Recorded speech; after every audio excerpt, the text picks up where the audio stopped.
So this is just a quick video on how to use your breast friend pillow. I do prefer the laid back method eventually, just because it does get a deeper latch.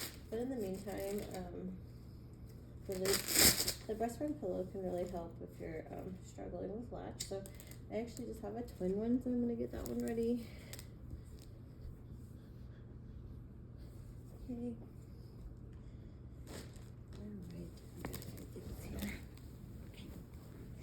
So you're sitting on your couch corner here. I think we have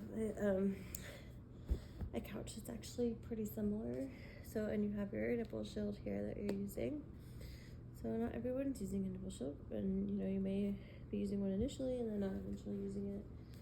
But when you put it on, if I was gonna set up, I would have my baby right here in front of me. So let's just do that. Hey little baby, so I got my baby here.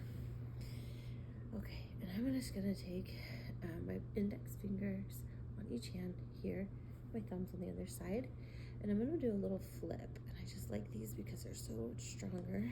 Okay, and we're gonna flip that on here. And that's gonna get us a little bit better suction, and it's not a real breast, but it is gonna hold a little bit better. When you're peeling it on there, you can put a little water underneath to make it stick better, and that will help as well. So I'm all set up, and what I'm gonna do is, okay, obviously you wouldn't pick up your baby like that. Now you're gonna grab your baby here. Now I'm just doing a little check while you've got baby here. Make sure that that nipple shield's actually still on. And of course, your real baby's gonna have their hands going everywhere. The trick to get those hands calm is when their belly is on you, their knees are on you, and then their chin touches the base of your areola. That's when those hands are gonna calm. So, they're gonna be pulling at the shield and flinging the body until they feel that their knees are on you, belly on you, those pressure points are touched. And I do love that chin on there, just because I see that helps so much more with latch. Another thing is sometimes moms are holding up here when they go to latch. We just don't have as much control when we're here, because the babies, if they feel our hands here or anywhere up here, they're gonna go and kick back, right? So I actually like to take this part of my hand and put it directly on the back of the neck, the nape of the neck. And then my index finger is on the ear, and what it does is it helps support the head from going like this, right? So we're going like this, okay? And then the thing I'm gonna do here is, you see how my wrist is bent out right now? So the baby would have a really shallow latch if I did this, and would have a hard time staying on. So what I'm gonna do is I'm just gonna bring my wrist inward, and now you see baby's knees are on me, belly is on me, and their chin is up, okay? Now your baby's hands are gonna be going places, so what I like to do is here, right? And make sure that bottom finger, this index finger here, is really low, okay? And then we're gonna bring chin in here, okay? You can even bring it up a little bit higher if you need to, but we don't want the baby's head up here, because then they're gonna go one direction, they're gonna go upwards, so they're actually not gonna be able to latch very well that way. So we're gonna dig her little knees in. She's gonna be kicking, because that's how they crawl to the breast. So she's just using her reflexes and doing what she's supposed to be doing when she's doing that. So just allow her that comfort of knowing, like, knees and belly are on you. Tuck that chin in. And the way I put the pressure in to bring the chin in is all right here in my wrist. I'm just tucking in between here. I actually have my hand cupped a little bit, so there's no pressure on the shoulder, in between the shoulder blades, so I'm not startling baby. So the pressure is literally on either side here. And at least your breast won't roll away there. Anyway, so you're gonna go in chin first, and then what you're gonna notice, I'm gonna swap over here. So my baby's here, right?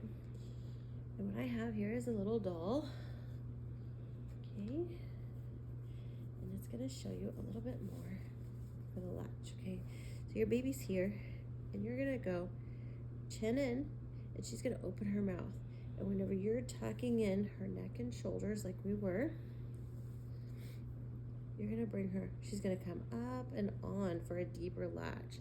The underside of that breast tissue, that areola here, is where we really want that chin planted and nice and wide. And you'll notice her reflexes, she's gonna open her mouth nice and wide when she feels something on her chin. That's why we did that little exercise, nose, upper lip, chin. Okay, so we're gonna go here and up and on. Okay, so that will help her to get a deeper latch. Okay, so just so you can see that one more time. chin here, and for her it'd probably be a little bit more here. Up and on, okay? Up and on. So I'm gonna go back to my baby.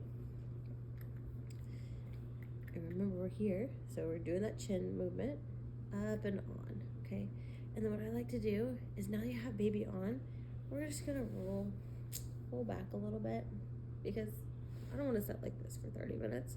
I'm gonna roll back a little bit. If you notice her struggling, scoot up, and then roll back, and then eventually you'll get into a cradle where we push this arm down, because if I was gonna put her in like a cradle hold right here, she's gonna come up above my nipple. So I want to come in, roll my arm into my belly. You can see how it rolls in and down versus it coming up, to allow baby's body to stay down. So say I put my elbow up like this, she's gonna pop off, right?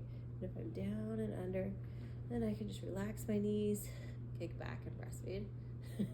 So it's getting into that latch that is the harder part whenever they have a tongue tie, but especially when they have a tongue tie or body tension, lip, upper lip tie, buckle ties, any body tension associated with that is going to make it harder for them to latch.